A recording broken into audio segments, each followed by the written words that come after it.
जी viewers आदाब, उम्मीद करता हूँ आप सब खैरियत से होंगे। राशिद जावेद एक तवील अरसे के बाद आपकी खिदमत में एक बार फिर आज हाजिर है। ज़्यादा लंबी ब्रेक होगी, बस कुछ मसरूफियात रहीं, कुछ दफ्तरी मसरूफियात, कुछ ज़ाती ज़िंदगी की मसरूफियात और फैमिली के साथ थोड़ा सा टाइम ज़्यादा गुजरा इस दफ़ा। और मैं चाह रहा था कि आज आपसे दोबारा एक अरसे के बाद बात करूँ।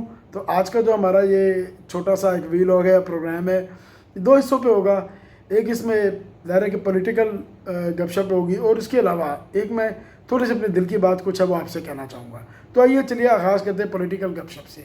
जी नाज़रीन, आप जानते हैं कि चीफ़ जस्टिस ऑफ पाकिस्तान की तब्दीली का अमल मुकम्मल हो चुका है। Chief justice retired Umar Ata Bandial साहब जो हैं वो सुप्रीम कोर्ट को अलविदा कह के यानी कि मुलाजमत को से सुबकदोश हो गए हैं और वो घर जा चुके हैं। और उनकी जगह काजी फ़ायज़ ईसा, जिनको माजी में बहुत तंग किया गया, वो चीफ़ जस्टिस के ओहदे पर आ चुके हैं। इनको क्यों तंग किया गया उसके पीछे बहुत बड़ी वजह थी। आप जानते हैं कि फैज़ाबाद पे जो TLP यानी तहरीक लबैक पाकिस्तान ने 2017 में एक धरना दिया था। ये वो ज़माना था जब शाहिद खाकान अब्बासी प्राइम मिनिस्टर थे, PMLN की गवर्नमेंट का आखिरी साल था। तो थोड़ा सा डिस्टेबलाइज़ करने की कोशिश की गई थी कंट्री को, और बहाना उस वक्त बनाया गया था ख़त्म नबूवत के ऊपर कोई कानून साजी थी या क्या था कि इस पर जी मुस्लिम लीग नून ने क्यों साइन किए हैं। तो इस बात पे एक बड़ा ख़तरनाक किस्म की हुकूमत का तख्ता उलटने की साजिश ये भी की गई थी, जो कि उस वक्त नाकाम हो गई थी। और जब नाकाम हुई थी तो जाहिर है कि इस पर जो तहकीकात हुई थी उसमें ये सामने आया कि एक ISI के ऑफिसर, उस वक्त वो DG नहीं थे, वो इसमें इन्वॉल्व थे। तो इन्होंने अपनी वर्डिक्ट में कहा, काजी फ़ायज़ ईसा साहब ने, कि उनसे ना सिर्फ पूछ गूछ की जाए बल्कि उनको सज़ा दी जाए, वो इसमें इस वाक़े में मुलविस करार पाए गए हैं। वो ऑफिसर, मैं नाम नहीं लेता, मैं अवॉइड करता हूँ, छोड़िए। तो इस वजह से फिर दायरे के इन पर ज़मीन तंग की गई, इनको और इनके वाइफ को कड़े एहतसाब से गुजारा गया, डिस्टर्ब किया गया। डिस्टर्ब करने में बाद में प्राइम मिनिस्टर इमरान खान तो बढ़ चढ़ के आगे हो गए, इसमें शामिल हो गए। 2012 किसी भी तरह इन्होंने अपनी बेगुनाही साबित की और ये उस कड़े आजमाइश से गुजर के सुरखरू होकर बाहर निकले। तो बाद में इमरान खान का जब सवाल आया तो इमरान खान ने कहा नहीं नहीं, ये मैंने नहीं करवाया था, ये कुछ और लोगों की ख्वाहिश थी, कुछ और लोगों ने किया था। ये पाकिस्तान में बड़ी कॉमन बात है कि जुल्म करने वाले या जो बढ़ चढ़ के बल्कि ख़ुद करवा भी रहे होते हैं, वो बाद में ज़िम्मेदारी कबूल करने से इंकारी हो जाते हैं। आप सब जानते हैं ये एक नक्सस था, इमरान खान उस नक्सस का हिस्सा थे और ये सब कुछ हुआ है। दूसरी तरफ क्योंकि मैं एक बड़े अरसे के बाद ब्लॉग कर रहा हूँ तो मैं ये बात आज ही करूँगा। प्रेसिडेंट अलवी ने, आप जानते हैं कि दो जो पार्लियामेंट के बिल मंजूर हुए थे सबका गवर्नमेंट ने जो किए थे, शहबाज शरीफ की गवर्नमेंट ने, क्योंकि अक्सरियत में तो नहीं थी, तो 2/3 अक्सरियत उनके पास नहीं थी कि वो उसको कवानीन बनवा सकते, लिहाजा वो आपको पता है बिल होते हैं और ऑर्डिनेंस उस पर जारी हो जाते हैं। तो वो काफ़ी ज़्यादा ऑर्डिनेंसेस इसी तरह प्रेसिडेंट साहब को अप्रूवल के लिए भेजे गए कि इस पर बहुत तनकीद हुई है कि उन्होंने बहुत ज़्यादा कानून साजी 2 दिनों में उस वक्त की जब तक कि कोरम भी पुरानी था। बहरहाल हम भी उस तनकीद में शामिल हैं कि ये नहीं होना चाहिए और हमेशा काम जो है किसी तरीके के मुताबिक और सबसे बढ़ के अखलाकियात को मद्देनज़र और बाला तक लाते हुए होने चाहिए। इस तरह नहीं होना चाहिए कि जी आप बिल्कुल ही जिसे कहते हैं ना अपने अख्तियारात का नाजायज़ इस्तेमाल करें। और आपके सामने अपोजिशन भी नहीं है, वो राजा रियाज अहमद साहब थे जो 2 दिन पहले PMLN में बाज़ाब्ता तौर पर शामिल भी हो गए हैं। तो उन्होंने क्या एतराज़ करना था, तो आपने जी क्या किया कि बड़ी तेज़ी से कवानीन मंजूर कराई, यानी ऑर्डिनेंस मंजूर कराई। ये अच्छी बात नहीं थी, मैं इस पर आज भी तनकीद करता हूँ। तो हुआ ये कि उसमें से 2 जो कवानीन कह लें या ऑर्डिनेंस थे वो ऐसे थे कि वो PTI को काबिल कबूल नहीं थे, लेकिन प्रेसिडेंट साहब के पास वो फ़ाइल तकरीबन 10 दिन बाद वो ऑटोमेटिकली अप्रूव हो गए, क्योंकि प्रेसिडेंट साहब ने उसके ऊपर कोई दस्तखत नहीं किया, ना कोई रिमार्क्स दिए। मैं यहाँ पे एक छोटा सा आपके इल्म में इजाफा करना चाहता हूँ, क्योंकि हमारी अक्सरियत वो होते हैं जो लोग सरकारी नौकरियों में नहीं होते। मैंने गवर्नमेंट ऑफिसर की जॉब अल्हम्दुलिल्लाह की है, मैं ग्रेड 17 में भी रहा हूँ, मैं ग्रेड 18 में भी रहा हूँ, और इसके अलावा मुझे एक अच्छी जानकारी है। तो याद रखिए कि जब भी एक फ़ाइल किसी के पास मार्क होकर आती है, अभी ये बात छोड़ दीजिए कि वो शख्स वज़ीर-ए-आज़म है या वो सदर है या वो कोई ब्यूरोक्रेसी का सेक्रेटरी है या डिप्टी सेक्रेटरी है या जॉइंट सेक्रेटरी है, जिस ऑफिसर के पास भी फ़ाइल आती है उसका फ़र्ज़ होता है, क्योंकि उसको मार्क हुई होती है, या तो वो उसको अपने नाम को क्रॉस करके अप्रूव्ड लिखेगा अगर अप्रूविंग अथॉरिटी उसकी है। अप्रूविंग अथॉरिटी उसकी नहीं है तो वो रिकमेंड करके अपने से अगले ऑफिसर को भेज देगा। अगर वो समझता है कि ये जो इशू चल रहा है मैं इससे इत्तेफाक नहीं करता, तो वो अपना डिसएग्रीमेंट लिख के या तो फाइल वापस भेज देगा जिस ऑफिस से उन्हीं को वापस भेज देगा, या अपना डिस एग्रीमेंट लिख के फॉर फर्दर पेरूजल लिख के अपने से हायर अथॉरिटी को वो फाइल मार्क कर देगा। फॉर एग्जांपल ये फाइल आती है सेक्रेटरी साहब के पास, क्योंकि वज़ीर आज़म ऑफिस से आई तो सेक्रेटरी साहब ने साइन किए और उन्होंने, या लेट से वज़ीर आज़म ने चले साइन कर दिए और उन्होंने प्रेसिडेंट को मार्क कर दी, उन्होंने लिख दिया कि हमारी तरफ से ये जी रिकमेंडेड है, आप इसको अप्रूव कर दें। अब प्रेसिडेंट साहब के पास बहुत वाज़ेह तौर पे इख्तियारात थे कि वो चाहते तो वो लिख देते कि भाई इसको एक दफ़ा रिव्यू कर दे, फॉर रिव्यू प्लीज़। और पार्लियामेंट क्योंकि ख़त्म हो चुकी थी, तहरीर हो गई थी, उसका वक्त ही ख़त्म हो गया था, तो वो वापस चली जाती। ये जो आर्डिनेंस है ये वक्ती तौर पे कानून बनने ही नहीं थे, ये बिल्कुल नहीं बनने थे, क्योंकि भाई रिव्यू अब अगली पार्लियामेंट ही करती। प्रेसिडेंट साहब ने बड़ी चालाकी की कि ना उस पर यस अप्रूव्ड लिखा, ना उसको वापस किया फाइल को, उन्होंने वो फाइल वैसे ही छोड़ दी। जबकि कहते हैं 36 के करीब और फाइलें उन्होंने धड़ाधड़ साइन की हैं, ये 2 फाइलें उन्होंने छोड़ दी, जब छोड़ दी तो ऑटोमेटिकली अप्रूव्ड हो गई। इतनी सी बात है।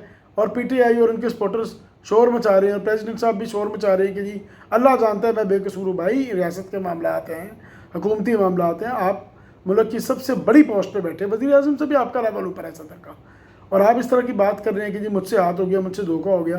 तो ये बात करके तो आप अपने आप को इंतहाई इर्रिस्पॉन्सिबल ज़ाहिर कर रहे हैं, साबित कर रहे हैं अपनी ज़ुबान से। तो प्रेसिडेंट साहब मोहतरम आरिफ अलवी साहब, इस तरह का जो रवैया है, इस तरह का जो तर्ज अमल आपको ज़ेब नहीं देता, इस बात को समझिए। अच्छा जी, अब आ जाते हैं मियाँ नवाज़ शरीफ साहब जो हैं वो 21 अक्टूबर को वापस आ रहे हैं। मुल्क में बेपनाह महंगाई इस वक्त हो चुकी है, ख़ास तौर पे जो ये पेट्रोल 332 पे आया है, इसका मतलब है जी 1000 रुपये में अब 3 लीटर मिलेगा, चाहे कार में डलवा लें चाहे बाइक में डलवा लें। ज़िंदगी अजीरन हो गई है। आज मैंने 2000 का डलवाया है, तो पहले 2000 में कुछ नहीं तो चलो जी 7 सवा 7 लीटर आ जाता था, आज लिटरली 2000 में पूरा 6 लीटर पेट्रोल मुझे मिला है। And I am very very sad. मुझे बहुत ही दुख है कि अवाम के मसाइल दिन ब दिन बढ़ते जा रहे हैं, किसी को उनका इदराक ही नहीं है, या अगर इदराक है भी तो शायद सूरत इतनी गंभीर हो चुकी है कि वो बिल्कुल भी जिसे कहते हैं कंट्रोल में नहीं आ रही। बहरहाल जो तारीफ़ करने वाली बात है वो ये है कि डॉलर का रेट बहरहाल जो आर्मी चीफ की कोशिशों से नीचे आ गया है। इन्होंने स्मगलिंग रोकी है, इन्होंने खुद आर्मी ऑफिसर्स को कहा कि स्मगलिंग को रोका जाए, लेकिन अब एक नया पंडोरा बॉक्स खुल गया है। वो क्या? वो ये सुना है कि कोई 8 बड़े चहीते और लाडले अफराद हैं पाकिस्तान में, वो बहरहाल नहीं चाहते कि ये अफ़गान के साथ जो है, अफ़गानिस्तान के साथ ये स्मगलिंग का सिलसिला रुके। वो अभी भी नहीं चाह रहे। कौन ये गद्दार हैं 8? इन 8 गद्दारों को बिल्कुल जी जिसे कहते हैं कि इनकी ख्वाहिश पूरी नहीं करनी चाहिए। मैं ख़तरनाक जुमला नहीं बोलता, मुझे क्या पता भाई बीच में कौन कौन है, लेकिन ये मुमलिकत की ख़राब बात है। इनकी ये ख्वाहिश नहीं पूरी करनी चाहिए, इनको मना कर दिया जाए कि भाई ये नहीं हो सकता। अब बहरहाल आपको स्मगलिंग रोकनी पड़ेगी, चाहे वो गोल्ड की स्मगलिंग है, चाहे वो गुड्स की स्मगलिंग है, चाहे वो डॉलर्स की स्मगलिंग है, और चाहे वो मतलब किसी भी किस्म की जो अशियाएँ, इवन के ड्रग्स भी उनमें आ जाती हैं, वो उनकी स्मगलिंग है। आपको अफ़गानिस्तान के साथ अपने बॉर्डर को सील करने की ज़रूरत है। जो भी चीज़ वहाँ से बाहर जाए वो कस्टम्स के थ्रू प्रॉपर चैनल जाए, ये बहुत ज़रूरी है। और मुल्क के अंदर भी चीज़ें इसी तरह आनी चाहिए, तब जाके कुछ पाकिस्तान की हालत शायद कुछ बेहतर हो जाए। अब करते हैं जी सोशल बातचीत। कल मैं अपने जानने वालों के घर गया, जो हमारे बहुत ही अच्छे जानने वाले हैं। इनफैक्ट एक ज़माने में हमारे नेक्स्ट डोर नेबर्स ने, बहुत ही अच्छी फैमिली, और हम लोग आपस में बिल्कुल ऐसे थे जैसे मेरे सगे ताया का घर हो, या और उनके लिए हमारे घर रहते कि सगे चाचा, क्योंकि मेरे वालिद की उम्र अंकल की उम्र से कोई 1.5 साल छोटी थी, तो लिहाजा चाचा और ताई कहा जा सकते हैं एक दूसरे के लिहाज से। तो मैं गया, माशाल्लाह उनके बच्चे बड़े लाइक फाइक के लाहौर की अच्छी यूनिवर्सिटी में पढ़ रहे हैं, बेटी डॉक्टर बन रही है, एक बेटा जो है वो माशाल्लाह कंप्यूटर इंजीनियरिंग कर रहा है, छोटा बेटा जो है वो माशाल्लाह O लेवल्स कर रहा है। बड़ी सुलझी और अच्छी फैमिली।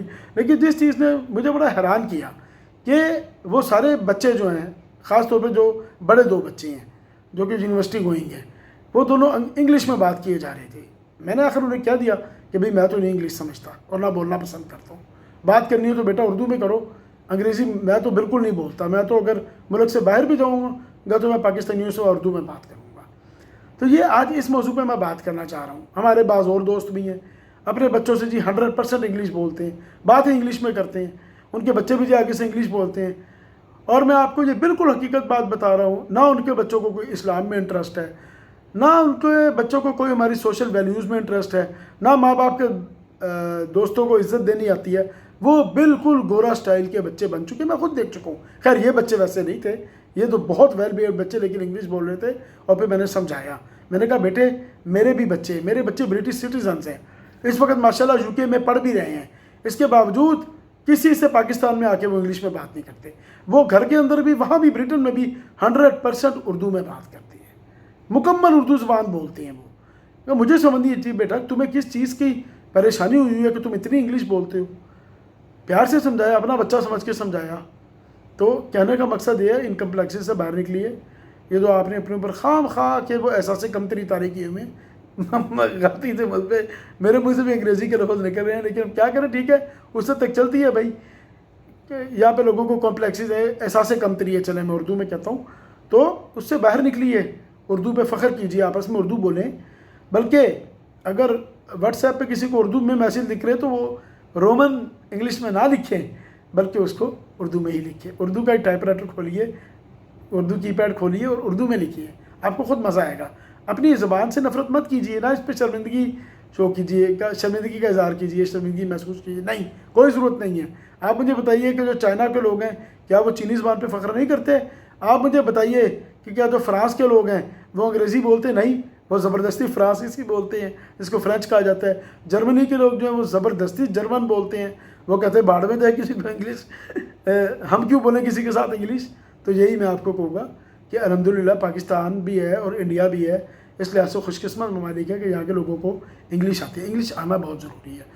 इंग्लिश आना क्यों ज़रूरी थी? वो इसलिए ज़रूरी है कि जब भी आप मुल्क से बाहर जाएँ तो डेफिनेटली लाजमी तौर पर आपको वहाँ के लोगों से इंग्लिश में ही बात करनी पड़ेगी। अगर आप किसी भी और मुल्क जाते हैं तो इंग्लिश ही एक इंटरनेशनल लैंग्वेज है। इसलिए बहरहाल उन ममालिक के लोग भी जो अपनी ज़बान को इतना फ़रोग़ देते हैं वो तो अच्छी बात है, लेकिन अंग्रेज़ी से नफ़रत करना जायज़ नहीं है। इसी तरह पाकिस्तान के बाद ये जो बर्गर फैमिलीज़ हैं, इनका भी ये गलत तरीका है कि ये उर्दू बोलना अपनी तौहीन समझते हैं, ये इंग्लिश बोलते हैं। भाई क्यों, किस बात पे? भाई उर्दू में बात करो यार, पाकिस्तान में हो भाई, पाकिस्तान से बाहर जो बोलो अंग्रेज़ी, कौन मना करता है तुम्हें? किसी ऐसे जगह पे तुम हो जहाँ पे फॉरेनर है तो उससे आप इंग्लिश बोलें, फ़ॉरेन से बिल्कुल आप इंग्लिश में बात करें। आपका क्लास रूम है, उसका डेकोरम है, वहाँ पे बात हो ही इंग्लिश में रही है, ठीक है, वो आपकी मजबूरी है, बोलें। घर में वालिद से, वालदा से, बहन भाइयों से मुँह टेढ़े कर करके इंग्लिश बोलना, ये कहाँ की अक्लमंदी है? उर्दू को फ़रोग़ दें। क्या उर्दू में कोई कमी है? व्यूअर्स, आज के लिए इतना ही। अपना बहुत बहुत ख्याल रखिएगा। Thank you very much.